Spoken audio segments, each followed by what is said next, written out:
दूसरा अध्याय ब्रह्मा आदि की आयु और काल का स्वरूप। भगवान सूत जी कहते हैं, भरद्वाज, भगवान नरसिंह जिस प्रकार ब्रह्मा होकर जगत की सृष्टि के कार्य में प्रवृत्त होते हैं उसका मैं आपसे वर्णन करता हूँ, सुनिए। विद्वान विद्वान नारायण नाम से प्रसिद्ध लोक पितामह भगवान ब्रह्मा नित्य सनातन पुरुष है, तथापि वे उत्पन्न हुए हैं ऐसा उपचार से कहा जाता है। उनके अपने परिमाण से उनकी आयु 100 वर्ष की बताई जाती है। उस 100 वर्ष का नाम पर है, उसका आधा परार्धक कहलाता है। निष्पाप महर्षि साधु शिरोमणे, मैंने तुमसे भगवान विष्णु के जिस काल स्वरूप का वर्णन किया था उसी के द्वारा उस ब्रह्मा की तथा दूसरे भी जो पृथ्वी, पर्वत और समुद्र आदि पदार्थ एवं चराचर जीव हैं उनकी आयु का परिमाण नियत किया जाता है। अब मैं आपसे मनुष्यों की कालगणना का ज्ञान बताता हूँ, सुनिए। 18 निमिषों की एक काष्ठा कही गई है। 30 काष्ठाओं की एक कला समझनी चाहिए तथा 30 कलाओं का एक मुहूर्त होता है। 30 मुहूर्तों का एक मानव दिन रात माना जाता है, उतने ही 30 ही दिन रात मिलकर एक मास होता है। इसमें 2 पक्ष होते हैं। 6 महीनों का एक अयन होता है। अयन 2 है, दक्षिणायन और उत्तरायण। दक्षिणायन देवताओं की रात्रि है और उत्तरायण दिन। 2 अयन मिलकर मनुष्यों का एक वर्ष कहा जाता गया है। मनुष्यों का एक मास, पितरों का एक दिन रात बताया गया है और मनुष्य का एक वर्ष वसु आदि देवताओं का एक दिन रात कहा गया है। देवताओं के 12,000 वर्षों का त्रेता आदि नामक चतुर्युग होता है, उसका विभाग आप लोग मुझसे समझ ले। पुराण तत्ववेताओं ने कृत आदि युगों का परिमाण क्रमशः 4, 3, 2 और 1,000 दिव्य वर्ष बतलाया है। ब्रह्मन प्रत्येक युग के पूर्व उतने ही 100 वर्षों की संध्या कही गई है और युग के पीछे उतने ही परिमाण वाले संध्यांश होते हैं। विप्र संध्या और संध्यांश के बीच का जो काल है उसे सतयुग और त्रेता आदि युग नामों से प्रसिद्ध युग समझना चाहिए। सतयुग, त्रेता, द्वापर और कली, ये 4 युग मिलकर चतुर्युग कहलाते हैं। द्विज 1,000 चतुर्युग मिलकर ब्रह्मा का एक दिन होता है। ब्रह्मा के एक दिन में 14 मनु होते हैं, उसका कालकृत परिमाण सुनिए। सप्तर्षि इंद्र, मनु और मनुपुत्र ये पूर्व कल्पानुसार एक ही समय उत्पन्न होते जाते हैं तथा इनका संहार भी एक ही साथ होता है। ब्रह्मन यही 71 चतुर्युग से कुछ अधिक काल एक मनवंतर कहलाता है। यही मनु तथा इंद्रादि देवताओं का काल है। इस प्रकार दिव्य वर्ष गणना के अनुसार ये मनवंतर 8,52,000 वर्षों का समय कहा गया है। महामुने द्विजवर मानवीय वर्ष गणना के अनुसार पूरे 30,67,20,000 वर्ष का काल एक मनवंतर का परिमाण है। इससे अधिक नहीं। इस काल का 14 गुना ब्रह्मा का एक दिन होता है। ब्रह्मा जी ने विश्व सृष्टि के आदिकाल में प्रसन्न मन से देवताओं को तथा पितरों की सृष्टि करके गंधर्व, राक्षस, यक्ष, पिशाच, गुहक, ऋषि, विद्याधर, मनुष्य, पशु, पक्षी, स्थावर, वृक्ष, पर्वत आदि पिपीलिका मतलब चींटी और सर्वों की रचना की है। फिर चारों वर्णों की सृष्टि करके वे उन्हें यज्ञ कर्मों में नियुक्त करते हैं। तत्पश्चात दिन बीतने पर वे अविनाशी प्रभु त्रिभुवन का उपसंहार करके दिन के ही बराबर परिमाण वाली रात्रि में शेषनाग की शैया पर सोते हैं। उस रात्रि के बीतने पर ब्रह्मा नामक विख्यात महाकल्प हुआ, जिसमें भगवान का मत्स्यावतार और समुद्र मंथन हुआ। इस ब्रह्मकल्प के ही समान तीसरा वाराकल्प हुआ, जिसमें कि भगवती वसुंधरा मतलब पृथ्वी का उद्धार करने के लिए साक्षात भगवान विष्णु ने प्रसन्नतापूर्वक वारा रूप धारण किया। उस समय महर्षिगण उनकी स्तुति करते थे। स्थलचर और आकाशचारी जीवों के द्वारा जिनकी ईयता को जान लेना नितांत असंभव है, वे आदिदेव भगवान विष्णु समस्त प्राणियों की सृष्टि कर नैमित्तिक प्रलय में सबका संहार करके शयन करते हैं। यदि श्री नरसिंह पुराणे सर्ग रचनाएं द्वितीयाध्याय। इस प्रकार श्री नरसिंह पुराण में सृष्टि रचना विषयक दूसरा अध्याय पूरा हुआ। तीसरा अध्याय ब्रह्मा जी द्वारा लोक रचना और 9 प्रकार की सृष्टियों का वर्णन। सूत जी बोले, महाभाग नैमित्तिक प्रलय काल में सोए हुए भगवान नारायण की नाभि में एक महान कमल उत्पन्न हुआ। उसी से वेदांकों के पारंगत ब्रह्मा जी का प्रादुर्भाव हुआ। तब उनसे भगवान नारायण ने कहा, महामते, तुम प्रजा की सृष्टि करो। और यह कहकर वे अंतर्ध्यान हो गए। उन भगवान विष्णु से तथास्तु कहकर ब्रह्मा जी सोचने लगे, क्या जगत की सृष्टि का कोई बीज है? परंतु बहुत सोचने पर भी उन्हें किसी बीज का पता न लगा। तब महात्मा ब्रह्मा जी को महान रोष हुआ। रोष होते ही उसके गोद में एक बालक प्रकट हो गया, जो उनके रोष से ही प्रादुर्भाव हुआ था। उस बालक को रोते देख स्थूल शरीरधारी ब्रह्मा जी ने उसे रोने से मना किया। फिर उससे ये कहने पर कि मेरा नाम रख दीजिए, उन्होंने उसका रुद्र नाम रख दिया। उसके बाद ब्रह्मा जी ने उससे कहा कि तुम इस लोक की सृष्टि करो। यह कहने पर उस कार्य में असमर्थ होने के कारण वह सारद तपस्या के लिए जल में निमग्न हो गया। उसके जल में निमग्न हो जाने पर भूतनाथ प्रजापति ब्रह्मा जी ने फिर अपने दाहिने अंगूठे से दक्ष नाम का एक दूसरे पुत्र को उत्पन्न किया। तत्पश्चात बाएं अंगूठे से उनकी पत्नी प्रकट हुई। प्रभु दक्ष ने उस स्त्री से स्वयंभू मनु को जन्म दिया। तब ब्रह्मा जी ने उस मनु से प्रजाओं की सृष्टि बढ़ाई। मुनिवर वसुधा की सृष्टि करने वाले उस विधाता की सृष्टि रचना का एक क्रम मैंने आपसे वर्णन किया। अब आप और क्या सुनना चाहते हैं? भरद्वाज जी बोले, लोमहर्षण जी, आपने ये सब वृत्तांत मुझसे पहले संक्षेप से कहा है। महामते, अब आप विस्तार के साथ आदि सर्ग का वर्णन कीजिए। सूत जी बोले, पिछले कल्प का अंत होने पर रात्रि में सोकर उठने के बाद सत्वगुण के उद्वेग से युक्त नारायण स्वरूप भगवान ब्रह्मा जी ने उस समय संपूर्ण श्लोक को शून्यमय देखा। वे ब्रह्म स्वरूप भगवान नारायण सबसे परे हैं, अचिंत्य हैं, पूर्वजों के भी पूर्व हैं, अनादि हैं और आज की सबकी उत्पत्ति के कारण है। इस जगत की उत्पत्ति के कारणभूत उन ब्रह्म स्वरूप नारायण देव के विषय में पुराण वेता विद्वान ये श्लोक कहते हैं, जल भगवान नर नारायण से उत्पन्न है, इसलिए नार कहलाते हैं। नार मतलब जल ही उसका प्रथम अयन मतलब आदि शयन स्थान है, इसलिए वे भगवान नारायण कहे जाते हैं। इस प्रकार कल्प के आदि में पूर्ववत सृष्टि का चिंतन करते समय ब्रह्मा जी के बिना जाने ही असावधानता हो जाने के कारण तमोगुण रूपी सृष्टि का प्रादुर्भाव हुआ। उस समय उस महात्मा से तम मतलब अज्ञान, मोह, महामोह, भोगेच्छा, तिमिष मतलब क्रोध और अभिनिवेश मतलब अंधतामिस्त्र नामक पंच पर्वा मतलब 5 प्रकार की अविद्या उत्पन्न हुई। फिर सृष्टि के लिए ध्यान करते हुए ब्रह्मा जी से वृक्ष, गुल्म, लता, विरुद्ध एवं तृण रूप 5 प्रकार का स्थावरात्मक सर्ग हुआ, जो बाहर भीतर से प्रकाश रहित अविद्या से आवृत एवं ज्ञान शून्य था। सर्ग सिद्धि के ज्ञाता विद्वान इसे मुख्य सर्ग समझे, क्योंकि अचल वस्तुओं को मुख्य कहा गया है। फिर सृष्टि के लिए ध्यान करने पर उन ब्रह्मा जी से त्रिक स्तोत्र नामक सृष्टि हुई। तिरछा चलने के कारण उनकी तिर्यक संज्ञा है। उससे उत्पन्न हुआ सर्ग त्रिक योनि कहा जाता है।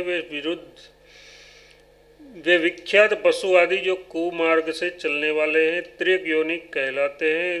चतुर्मुखी ब्रह्मा ने उस त्रिक स्त्रोता सर्ग को पुरुषार्थ का असाधक मानकर जब पुनः सृष्टि के लिए चिंतन किया, तब उससे तृतीय उद्व स्त्रोता नामक सर्ग हुआ। उस सत्व गुण से युक्त था, वही देव सर्ग है। तब भगवान ने प्रसन्न होकर पुनः अन्य सृष्टि के लिए चिंतन किया। तदनंतर सर्ग की वृद्धि के विषय में चिंतन करते हुए उन प्रजापति से अर्वाक स्तोत्र का नामक सर्ग की उत्पत्ति हुई। उससे अंतर्गत मनुष्य है, इसी के अंतर्गत मनुष्य हैं जो पुरुषार्थ के साधक माने गए हैं।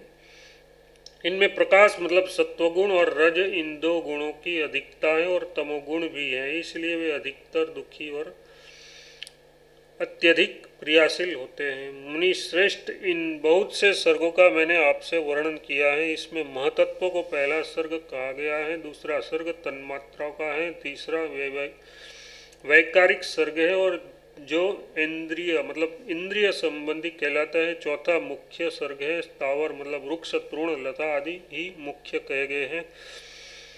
त्र्यक स्तोत्र नामक जो पांचवा सर्ग कहा गया है वह त्र्यक योनि कहलाता है। इसके बाद छठा ऊर्ध्व स्त्रोताओं का सर्ग है, उसे देवसर्ग कहा जाता है। फिर सातवां अर्वाक स्त्रोत का सर्ग है, उसे मानव सर्ग कहते हैं। आठवां अनुग्रह सर्ग है, जिसे सात्विक सर्ग कहा गया है। नवा रुद्र सर्ग है, ये ही 9 सर्ग प्रजापति से उत्पन्न हुए हैं। इनमें पहले के 3 प्राकृत सर्ग कहे गए हैं, इसके बाद वाले 5 वैकृत सर्ग है और नवा जो कौमार सर्ग है वह प्राकृत और वैकृत भी हैं। इस प्रकार सृष्टि रचना में प्रवृत्त हुए ब्रह्मा जी से उत्पन्न हुए जो जगत की उत्पत्ति के मूल कारण प्राकृत और वैकृत सर्ग हैं, उनका मैंने वर्णन किया। उस सब के आत्मरूप से जानने योग्य अव्यक्त स्वरूप परमात्मा परमेश्वर भगवान अनंत देव अपनी माया का आश्रय लेकर प्रेरित होते हुए से उन विकारों की सृष्टि करते हैं। इस प्रकार श्री नरसिंह पुराण में सृष्टि रचना का प्रकार नामक तीसरा अध्याय पूरा हुआ। चौथा अध्याय अनुसर्ग के सृष्टा। भरद्वाज जी बोले, सूत जी, अव्यक्त जन्मा ब्रह्मा जी से जो 9 प्रकार की सृष्टि हुई उसका विस्तार किस प्रकार हुआ, यही इस समय आप हमें बताइए। सूत जी बोले, ब्रह्मा जी ने पहले जिन मरीचि आदि ऋषियों को उत्पन्न किया उसके नाम इस प्रकार हैं: मरीचि, अत्रि, अंगिरा, पुलह, क्रतु, महातेजस्वी पुलस्त्य, प्रचेता, भृगु, नारद और 10वें महाबुद्धिमान वशिष्ठ हैं। सनक आदि ऋषि निवृत्ति धर्म में तत्पर हुए और एकमात्र नारद मुनि को छोड़कर शेष सभी मरीचि आदि मुनि प्रवृत्ति धर्म में नियुक्त हुए। ब्रह्मा जी के दाएं अंग से उत्पन्न जो दक्ष नामक दूसरे प्रजापति कहे गए हैं, उसके दोहित्रों के वंश से ये चराचर जगत व्याप्त है। देव, दानव, गंधर्व, उरग मतलब सर्प और पक्षी, ये सभी जो सब के सब बड़े धर्मात्मा थे, दक्ष की कन्याओं से उत्पन्न हुए। 4 प्रकार के चराचर प्राणी अनुसर्ग से उत्पन्न होकर बुद्धि को प्राप्त हुए। महाभाग, पूर्वोक्त मरीचि से लेकर वशिष्ठ तक सभी श्री ब्रह्मा जी की मानस संतान है। ये सब अनुसर्ग के सृष्टा हैं। सर्ग यथार्थ आदि सृष्टि में महात्मा भगवान नारायण 5 महाभूत बुद्धि तथा पूर्वोक्त इंद्रिय वर्ग इन सबको उत्पन्न करते हैं। इसके पश्चात अनुसर्ग काल में वे अनंत देव स्वयं ही चतुर्मुख ब्रह्मा और मरीचि आदि मुनियों के रूप में प्रकट हो जगत की सृष्टि करते हैं। इस प्रकार श्री नरसिंह पुराण में चौथा अध्याय पूरा हुआ। 5वां अध्याय रुद्र आदि सर्गों और अनुसर्गों का वर्णन। दक्ष प्रजापति की कन्याओं की संतति का विस्तार। श्री भरद्वाज जी बोले, महामते, अब मुझसे रुद्र सर्ग का विस्तार पूर्वक वर्णन कीजिए तथा ये भी बताइए कि मरीचि आदि ऋषियों ने पहले किस प्रकार सृष्टि की। महाबुद्धिमान सुत वशिष्ठ जी तो पहले ब्रह्मा जी के मन से उत्पन्न हुए थे, फिर वे मित्रा वरुण के पुत्र कैसे हो गए। सुत जी बोले, साधु शिरोमणि, आपके प्रश्नानुसार मैं अब रुद्र सृष्टि का उसमें होने वाले सर्गों का वर्णन करूंगा, साथ ही मुनियों द्वारा संपादित प्रतिसर्ग अनुसर्ग को भी मैं विस्तार के साथ बताऊंगा। आप लोग ध्यान से सुने। कल्प के आदि में प्रभु ब्रह्मा जी अपने ही समान शक्तिशाली पुत्र होने का चिंतन कर रहे थे। उस समय उनकी गोद में एक नील लोहित वर्ण का बालक प्रकट हुआ। उसका आधा शरीर स्त्री का और आधा पुरुष का था। वह प्रचंड एवं विशालकाय था और अपने तेज से दिशाओं तथा नान्तर दिशाओं का प्रकाशित कर रहा था। उसे तेज से देदीप्यमान देख ब्रह्मा जी ने कहा, महामते, इस समय मेरे कहने से तुम अपने शरीर को 2 भाग कर लो। विप्र, ब्रह्मा जी के ऐसा कहने पर प्रतापी रुद्र ने अपने स्त्री रूप और पुरुष रूप को अलग अलग कर दिया। द्विजश्रेष्ठ उस फिर पुरुष रूप को उन्होंने 11 स्वरूपों में विभक्त किया। मैं उन सबके नाम बताता हूँ, सुने। अजैक पात, अहिर्बुद्यन, कपाली, हर, बहुरूप, त्रंबक, अपराजित, वृषाकपि, शंभु, कपर्दी और रेवती 11 रुद्र कहे गए हैं जो तीनों भुवनों में स्वामी हैं। पुरुष की भांति स्त्री रूप के भी रुद्र ने 11 विभाग किए। भगवती उमा ही अनेक रूप धारण कर उन सबकी पत्नी है। विप्रेंद्र पूर्व काल में प्रतापी रुद्रदेव जल में घोर तपस्या करके जब बाहर निकले तब अपने तपोबल से उन्होंने वहां नाना प्रकार के भूतों की सृष्टि की। सिंह, ऊंट और मगर के समान मुंह वाले पिशाचों, राक्षसों तथा वैताल आदि अन्य सहस्त्रों भूतों को उत्पन्न किया। 30.5 करोड़ उग्र स्वभाव वाले विनायक गणों की सृष्टि की तथा दूसरे कार्य के उद्देश्य रुद्र स्कंद को उत्पन्न किया। इस प्रकार भगवान रुद्र तथा उनके सर का मैंने आपसे वर्णन किया।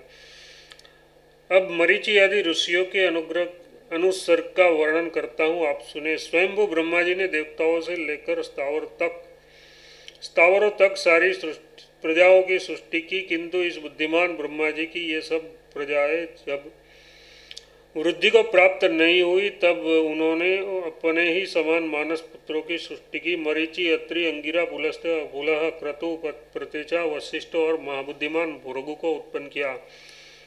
ये लोग पुराण में 9 ब्रह्मा निश्चित किए गए हैं। ब्राह्मण, अग्नि और पितर भी ब्रह्मा के ही मानस पुत्र हैं। इन दोनों महाभागों को सृष्टि काल में स्वयंभू ब्रह्मा जी ने उत्पन्न किया। फिर उन्होंने शतरूपा नामक कन्या की सृष्टि करके उसे मनु को दे दिया। उन स्वयंभू मनु से देवी शतरूपा ने प्रियव्रत और उत्तानपाद नाम के 2 पुत्र उत्पन्न किए और प्रसूति नाम वाली एक कन्या को जन्म दिया। स्वयंभू मनु ने अपनी कन्या प्रसूति दक्ष को व्याधि, दक्ष ने प्रसूति से 24 कन्याएं उत्पन्न की। अब इससे उन कन्याओं के नाम सुने।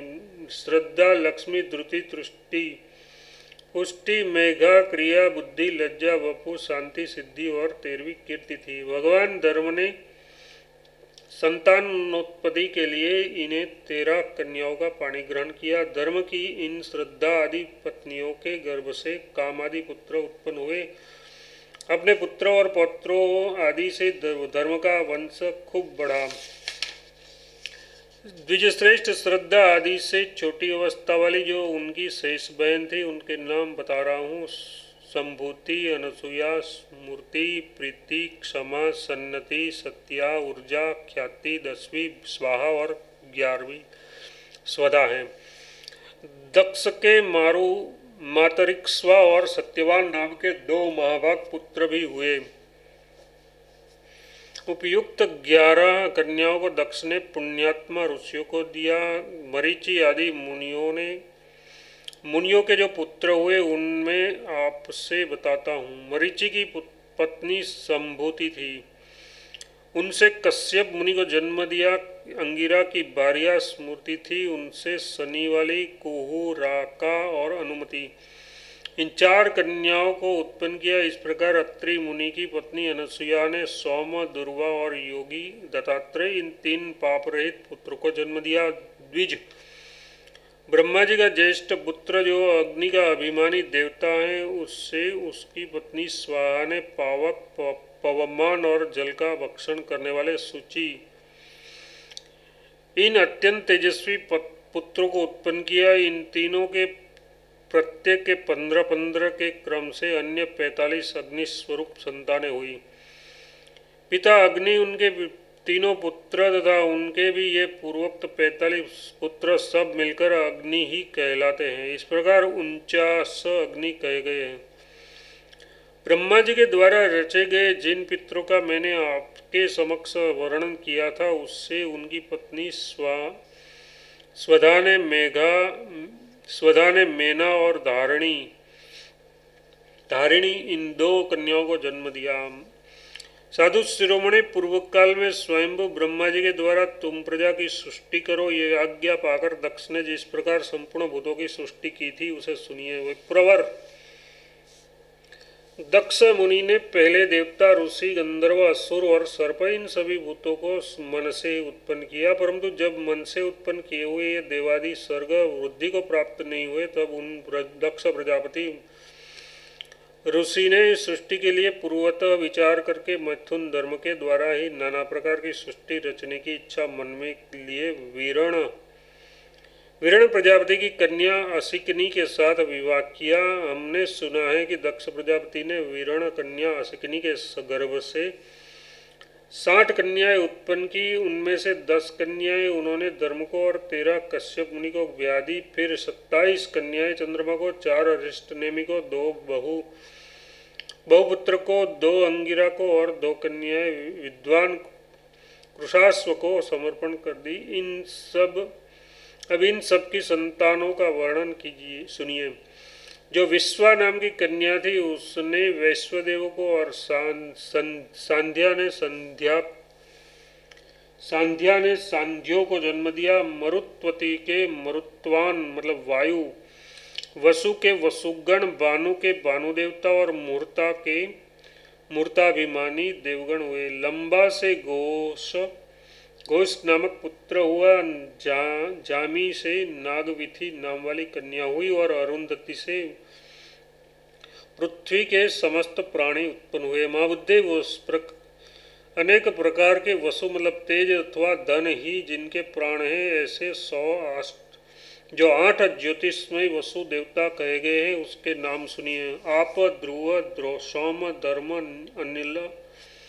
अनिल, अनल, प्रत्युष और प्रभास, ये 8 वसु कहलाते हैं। इसके पुत्रों और पौत्रों की संख्या सैकड़ों और हजारों तक पहुंच गई है। इस प्रकार साध्य गणों की भी संख्या बहुत है और उनके भी हजारों पुत्र हैं। जो दक्ष कन्याएं कश्यप मुनि की पत्नियां हुई उसके नाम सुनिए। वे अदिति, दत्दिति, दनु, अरिष्टा, सुरसा, खसा, सुरभि, विनता, ताम्रा, क्रोधवसा, ईरा, कद्रु और मुनि थी। धर्मज्ञ अब आप मुझसे उनकी संतानों का विवरण सुनिए। महामते अदिति के कश्यप जी से 12 सुंदर पुत्र उत्पन्न हुए, उसके नाम बता रहा हूँ, सुनिए। महामते भग, अंशु, अर्यमा, मित्र, वरुण, सविता, दाता, विश्ववान, त्वष्टा, पूषा, इंद्र और 12वें रुद्र विष्णु कहे जाते हैं। दिति के कश्यप जी से 2 पुत्र हुए थे, ऐसा हमने सुना है। पहला महाकाय हिरण्याक्ष हुआ जिसे भगवान वारा ने मारा, और दूसरा हिरण्यकशिपु हुआ जो नरसिंह के द्वारा मारा गया। इसके अतिरिक्त अन्य भी बहुत से दैत्य दिति से उत्पन्न हुए। दनु के पुत्र दानव हुए और अरिष्टा के कश्यप जी से गंधर्व गण उत्पन्न हुए। सुरसा से अनेक विद्याधर गण हुए और सुरभि से कश्यप मुनि ने गौओं को जन्म दिया। विनीता के गरुड़ और अरुण नामक 2 विख्यात पुत्र हुए। गरुड़ जी प्रेमवश अमित तेजस्वी देवदेव भगवान विष्णु के वाहन हो गए और अरुण सूर्य के सारथी बने। ताम्रा के कश्यप जी से 6 पुत्र हुए, उन्हें आप मुझसे सुनिए। घोड़ा, ऊंट, गधा, हाथी, गवय और मृग। पृथ्वी पर जितने दुष्ट जीव हैं वे क्रोधों से उत्पन्न हुए हैं। ईरा ने वृक्ष, लता, वल्ली और सन आदि जाति के तृण वर्ग को जन्म दिया। खसा ने यक्ष और राक्षसों तथा मुनियों ने अप्सराओं को प्रकट किया। कद्रु के पुत्र प्रचंड विश्वाले दंतसूक नामक महासर्प हुए। विप्रवर चंद्रमा की सुंदर व्रत वाली जिन 27 स्त्रियों की चर्चा की गई है उनसे बुद्ध आदि महान पराक्रमी पुत्र हुए। अरिष्ट नेमि की स्त्रियों के गर्भ से 16 संतानें हुई। विद्वान बहुपुत्र की संतानें कपिला, तिलोहिता, पीता और सीता, इन 4 नाम वर्णों वाली 4 बजलिया कही गई है। प्रत्यगिरा के पुत्रगण ऋषियों द्वारा सम्मानित उत्तम ऋषि हुए। देवर्षि कृशाश्व के पुत्र देवर्षि ही हुए। ये 1,000 युग अर्थात 1 कल्प के बीतने पर पुनः पुनः उत्पन्न होते रहते हैं। इस प्रकार कश्यप के वंश में उत्पन्न हुए चर अचर प्राणियों का वर्णन किया गया। विप्रवर धर्मपूर्वक पालन कर्म में लगे हुए भगवान नरसिंह की इन विभूतियों का यहाँ मैंने आपके समक्ष वर्णन किया। साथ ही दक्ष कन्याओं की वंश परंपरा भी बतलाई है जो श्रद्धापूर्वक इन सबका स्मरण करता है वह सुंदर संतानों से ही युक्त होता है। ब्राह्मण सृष्टि विस्तार के लिए ब्रह्मा तथा अन्य प्रजापतियों द्वारा जो सर्ग और अनुसर्ग संपादित हुए उन सबको मैंने संक्षिप्त से आपको बता दिया। जो द्विजाति मानव भगवान विष्णु में मन लगाकर इन प्रसंगों को सदा पढ़ेंगे वे विमल निर्मल हो जाएंगे। इस प्रकार से नृसिंह पुराण के सृष्टि वर्णन में 5वां अध्याय पूरा हुआ।